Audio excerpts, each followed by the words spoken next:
আমরা এখন ঘাটে চলে এসেছি। এবার আমরা ঘাট পার হবো। এটা হুলোর ঘাট। এটা হুলোর ঘাট। আমাদের টিকিট কাটা হয়েছে 3 টাকা করে হুলোর ঘাটের ভাড়া, 3 টাকায় করে দিল। তোমরা যারা যারা এসে তারা তো জানোই 3 টাকা করে হুলোর ঘাটের টিকিট।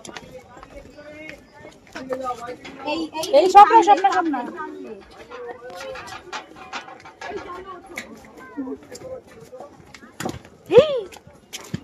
নিজেকে সাবধান কর।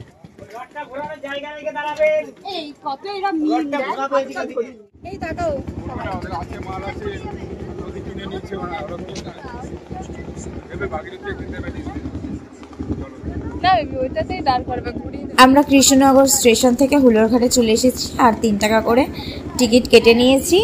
তারপরে এখন নৌকায় উঠে গেছি, ও নৌকা ছেড়েও দিয়েছে। আর আমার না জলে খুব ফোবিয়া, খুব ভয় লাগে, তো ভয় আমরা নৌকাটাকে পার করেছি। তো চলো আমি তোমাদেরকে দেখাচ্ছি, তোমরা দেখতে থাকো। তো নৌকা থেকে নেবে এখানে টোটো করে যেতে হয়, টোটো ভাড়া হয় 10 টাকা করে নেয়। তো আমরা 10 টাকা করে টোটো ভাড়া করে যাইনি, আমরা গল্প করতে করতে পায়ে হেঁটেই চলে গেছিলাম আমাদের হোটেলের দিকে। মানে আমরা ছিলাম নামত্ব ভবনে। তো চলো তোমাদেরকে আমি দেখাচ্ছি।